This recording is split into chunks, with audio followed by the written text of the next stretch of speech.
اچھا یہ کوریکشن بھی کر رہے ہیں کچھ لوگ ہمارے دوست بولتے ہیں مرشد مرشد مرشد نہیں ہوتا، یہ جہالت والا جو ہوتا ہے، مرشد ہوتا ہے۔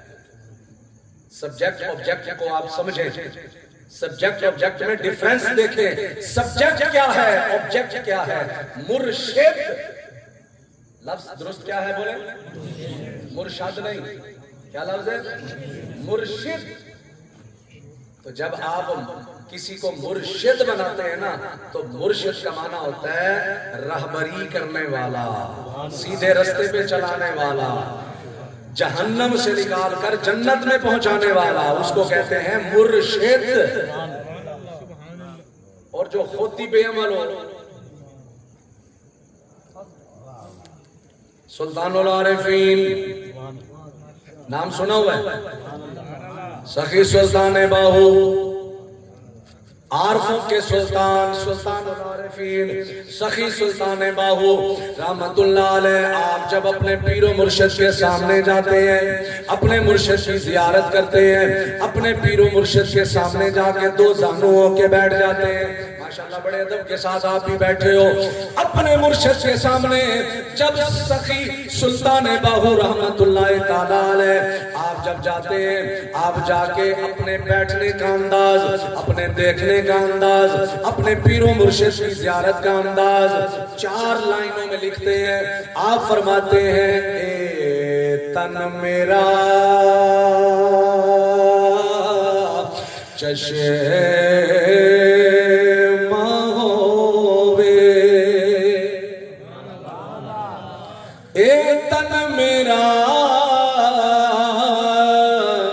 چشم ہووے تے میں مرشد ویکھنا رجا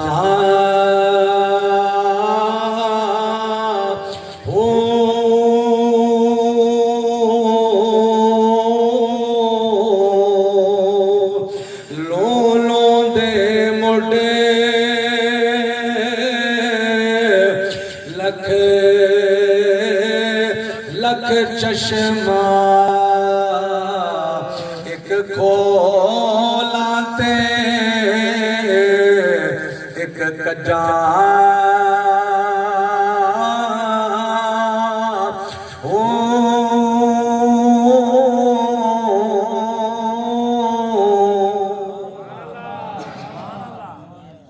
ابھی آپ کو اس کی سمجھ نہیں آئے گی، میں یہ پورا رباعی سنانے کے بعد اس کا مفہوم اور ترجمہ بیان کرتا ہوں۔ آپ فرماتے ہیں لولوں دے مڈے لکھ لکھ چشمہ ایک کھولاتے ایک کجا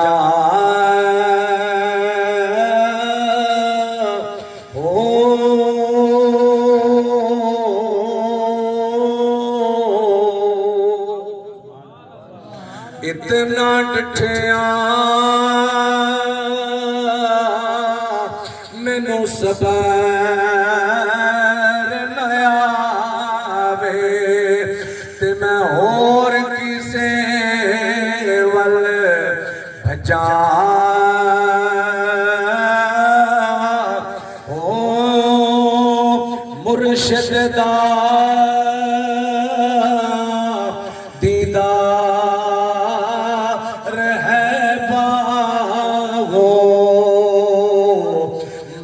لکھ کروڑا ہزار ہو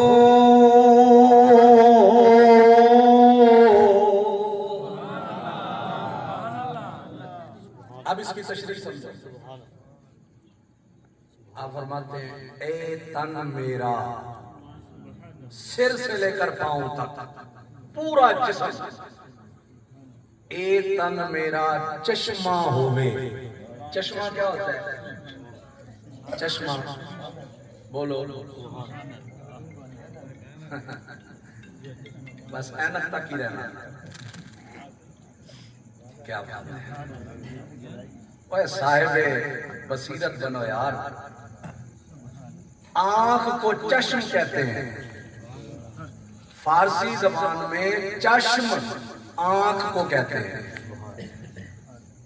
وہ ایک جملہ ہم پڑھتے ہیں نا، چشم ماں روشن دل ماں شاد، ہم نے مرشد کو دیکھا چشم ماں روشن جو ہماری آنکھوں کی روشنی ہے، دل ماں شاد جو ہمارے دل کی خوشی ہے۔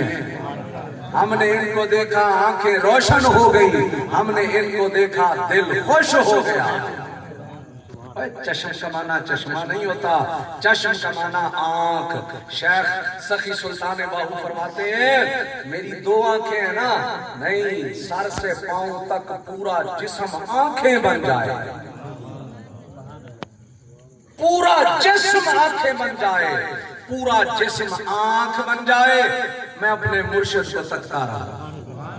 اے تن میرا چشمہ ہوئے میں مرشد ویکھنا رجا ہوں، مطلب پورا جسم آنکھیں آنکھیں بن جائیں، پھر بھی میں رجتا نہیں، میں دل میرا بھرتا نہیں، میرا دل کہتا ہے میں پھر دیکھوں اپنے مرشد کو۔ اگلا جملہ سنو، لوں لوں دے مڈ لکھ لکھ چشمہ۔ لوں لوں سمجھتے ہو نا، جسم پہ جو بال ہے، لوں لوں بال بال، ہر ہر بال کی جڑ ایک نہیں لاکھ لاکھ آنکھیں بن جائیں، ایک کھولا تے ایک کجا ہوں، بس ایک بند کرتا رہوں اور دوسری کھولتا رہوں، مرشد کو دیکھتا رہوں۔ وہ کہتے ہیں اتنا دیکھو مرشد کو، اتنی زیارت کرو، اس کے باوجود بھی میں رجدہ نہیں، میرا دل بھرتا نہیں، میرا دل کرتا ہے میں بھاگ جاؤں، پر جاؤں تو کس کے پاس جاؤں؟ کون میرا مسیحا بنے، کون میرا علاج کرے، میں کس کے پاس جاؤں؟ آگے آخری جملے میں انہوں نے بات ہی ختم کر دی۔ آپ فرماتے ہیں مرشد دا دیدار ہے باہو، میں نو لکھ کروڑا حجاں ہوں۔ تو وہ مرشد کون سا مرشد ہے؟ جو صرف تویز گنڈے والا مرشد ہے وہی؟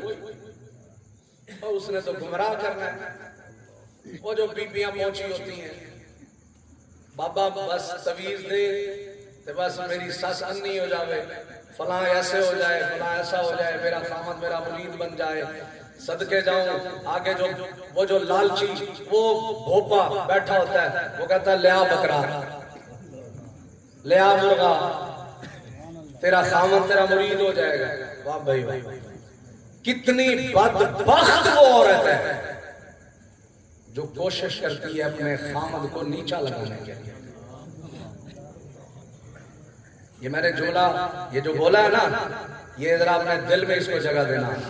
دنیا کی بدبخت ترین وہ عورت ہے جو کوشش کرتی ہے میرا بندہ میرے نیچے لگ جائے۔ گھر میں توجہ، گھر میں مرد بادشاہ ہوتا ہے اور عورت اس کی ملکہ ہوتی ہے، ایسے ہے کیا؟ اللہ ہر کسی کے گھر میں یہی ماحول بنائے، مرد بادشاہ ہوتا ہے اور عورت شہزادی ہوتی ہے، ملکہ ہوتی ہے، اور ملکہ وہ کس کی ملکہ ہے؟ بادشاہ کی، اور وہ کوشش کرتی ہے کہ میں نوکر کی ملکہ بن جاؤں۔ یہ جملہ سمجھا نہیں آپ لوگوں نے؟ وہ پیروں کے پاس بھاگتی ہے، بابا تویز دے، میرا خامد آگے مجھ سے نہ بولے، میرے آگے نہ زبان چلائے، بس وہ میں جیسے بولتی جاؤں بدھو بن کے میرے پیچھے ایسے دم ہلاتا بھی رہے۔ کیوں بھائی؟ اور تیرا وہ شہزادہ ہے، تیرا بادشاہ ہے، تو اس کی ملکہ ہے، اگر تو اس کو نوکر بنائے گی تو نوکر کی ملکہ بنے گی۔ اب آئیے ذرا میں عرس کی طرف آتا ہوں۔ عرس، ہم عرس کی محفل میں بیٹھے ہیں۔ عرس کسی پریشانی کی محفل کو نہیں کہتے، غم کی محفل کو نہیں کہتے، عرس کہتے ہیں خوشی کی محفل کو۔ آج دیکھو نا، ہمارا ایمان ہے نا، ہمارے پیر و مرشد اس وقت بھی ہمیں دیکھ بھی رہے ہیں اور اللہ سے ملاقاتیں بھی فرما رہے ہیں، ہمیں ملاحظہ بھی فرما رہے ہیں، ہمیں دیکھ بھی رہے ہیں اور ہمیں فیض بھی عطا فرما رہے ہیں۔ اور ہمارے پیر و مرشد کا عرس ہے، یعنی ان کی شادی ہے، خوشی کا دن ہے۔ جب بندہ قبر میں جاتا ہے نا تو فرشتے آگے سوال کرتے ہیں۔ کتنے سوال ہوتے ہیں؟ 3 سوال۔ پہلا کون سا ہوتا ہے؟ من ربک، تیرا رب کون ہے؟ دوسرا سوال کیا ہوتا ہے؟ من نہیں، ما دینوں کا، تیرا دین کیا؟ تیسرا سوال کیا ہوتا ہے؟ تیسرا سوال کیا ہوتا ہے؟ یہ تھوڑا اوکھا سوال ہے، پر اگر پاس ہو جائے تو پھر جنت ہی جنت ہے۔ اصل سوال یہ ہے، وہ سوال کیا ہے؟ بندہ مرا پاکستان میں، بندہ مرا ہندوستان میں، کہیں بھی مرا، اس کی قبر کے اندر فرشتے سونے نبی کی زیارت کرواتے ہیں، جس کے بارے میں اعلیٰ حضرت فرماتے ہیں فرشتوں ہٹ جاؤ، میں مر کے پہنچا ہوں یہاں اس دل ربا کے واسطے۔ پیارے نبی اس کی قبر میں تشریف لے آتے ہیں۔ 2 قول ہے، ایک قول ہے کہ حضور ہر قبر میں تشریف لے آتے ہیں، چاہے وہ قبر مسلمان کی ہو چاہے قبر کافر کی ہو، دنیا کے اندر جہاں گئی۔ اب آپ مجھے بتاؤ، ہم سنتے ہیں ایک دن میں اپنے محلے میں 4 اعلان سنتے ہیں، اور پھر پورے ملتان میں کتنے فوت ہوتے ہیں، پوری دنیا میں کتنے فوت ہوتے ہیں، کوئی اندازہ نہیں ہے۔ جتنی فوتیاں اموات ہوتی ہیں، ہر قبر میں یہ سوال ہوتا ہے، اور ہر قبر میں حضور تشریف لاتے ہیں۔ سوال کیا ہوتا ہے؟ سونے نبی کی سونی شکل دکھائی جاتی ہے، حضور تشریف فرما ہوتے ہیں، اور فرشتے پوچھتے ہیں ما کنتا تقول فی ھذا الرجل، وہ قبر والے بتا تو اپنی زندگی میں اس سونی شخصیت کے بارے میں کیا عقیدہ رکھتا تھا، ان کے بارے میں تیرا عقیدہ کیا تھا؟ بس جب یہ سوال ہوتا ہے نا، بس وہ جب جواب دیتا ہے وہ کہتا ہے ہٹ جاؤ، میں تو پہنچا ہی اس دلربا کے واسطے ہوں۔ اب وہ جو میں نقطہ بیان کرنا چاہتا ہوں، پھر وہ فرشتے پتہ کیا کہتے ہیں؟ نم، سو جا، کا نومت العروس، جیسے دلہن نہیں سو جاتی اپنے بستر پہ، ایسے تو بھی سو جا۔ اب قیامت تک کوئی تجھے ڈسٹرب نہیں کرے گا، بس جنت کا دروازہ کھول دیا جائے گا، تو جان جنتی نعمتیں جانے، تو جان تیرا رب جانے۔ پیارے بھائیوں، آج ہم اسی محفل میں بیٹھے ہیں، جو میں نے آیت پڑھی اس کا ترجمہ سنو، اس کے بعد آپ کی جان چھوڑتا ہوں۔ آیت میں نے پڑھی الا ان اولیاء اللہ لا خوف علیہم ولا هم يحزنون۔ اللہ فرماتا ہے الا، خبردار، ان بے شک اولیاء اللہ، جو اللہ کے ولی ہیں، جو اللہ کے اولیاء ہیں۔ اب اولیاء ولی کس کو کہتے ہیں؟ الولی فی اللغت المحب المحبوب الممد الناصر الولی القریب، بے شمار معنی ہے۔ یعنی اس ولی کا معنی مددگار بھی ہوتا ہے، اس ولی کا معنی دوست بھی ہوتا ہے، اس ولی کا معنی محبت کرنے والا بھی ہوتا ہے، اس ولی کا معنی آقا بھی ہوتا ہے، اس ولی کا معنی مالک بھی ہوتا ہے، اس ولی کا معنی قریب بھی ہوتا ہے۔ کیا مطلب؟ یہ جو ولی ہوتے ہیں یہ اللہ کے قریب ہوتے ہیں اور اپنے مریدوں کے مددگار ہوتے ہیں۔ اللہ فرماتا ہے بے شک خبردار، یہ جو اللہ کے ولی ہیں، لا خوف علیہم، ان پر کوئی خوف نہیں ہے، ولا هم يحزنون، نہ ہی یہ قیامت کے دن غمگین ہوں گے۔ ترجمہ توجہ سے سنو، الذین آمنوا وکانوا یتقون، ولی ہوتا کون سا ہے، اس کی نشانی کیا ہے؟ ہم تو کہتے ہیں نا فلاں ولی فلاں ولی، اللہ قرآن میں فرماتا ہے ولی کس کو کہتے ہیں؟ آؤ میں تمہیں بتاؤں، الذین آمنوا، پہلی شرط ہے وہ مومن بھی ہو۔ ولی کی پہلی شرط کیا ہے؟ مومن۔ اور دوسری شرط وَكَانُوا يَتَّقُونَ، وہ تقوی اور پرہیزگاری پر قائم ہو۔ ان دو نشانیوں کے پائے جانے پر بندہ ولی بن جاتا ہے۔ پھر جب اس کے اندر ایمان بھی ہو اور تقوی بھی ہو، پھر اللہ کیا فرماتا ہے؟ آئے لَهُمُ الْبُشْرَى فِي الْحَيَاةِ الدُّنْيَا وَفِي الْآخِرَةِ، اللہ فرماتا ہے ان کے لیے دنیا میں بھی بشارتیں ہیں اور آخرت میں بھی بشارتیں ہیں۔ اللہ تعالیٰ مجھے اور آپ کو عمل کی توفیق دے۔ اگر کوئی بات کسی کو ناگوار گزری ہو تو میں معذرت نہیں کروں گا، بلکہ آپ کو سوچنے پر مجبور کروں گا کہ میں نے غلط کہا یا درست کہا۔ اگر درست کہا تو پھر آپ کو تسلیم کرنا پڑے گا، اگر غلط کہا تو پھر بھی آپ کی اصلاح ہونی چاہیے۔ الحمدللہ میں ایک ولی کے دربار پہ کھڑا ہو کر میں نے جو اپنے اساتذہ کرام سے قرآن و حدیث سے پڑھا اسی کا مفہوم بیان کیا۔ میں اللہ سے دعا کرتا ہوں ان بزرگان دین، یہ جو سجادگان صاحبزادگان تشریف فرما ہے، ان کے توسط اور وساطت سے اللہ مجھے اور آپ کو عمل کی توفیق دے۔ آمین۔ وما علیہ الا البلاغ المبین۔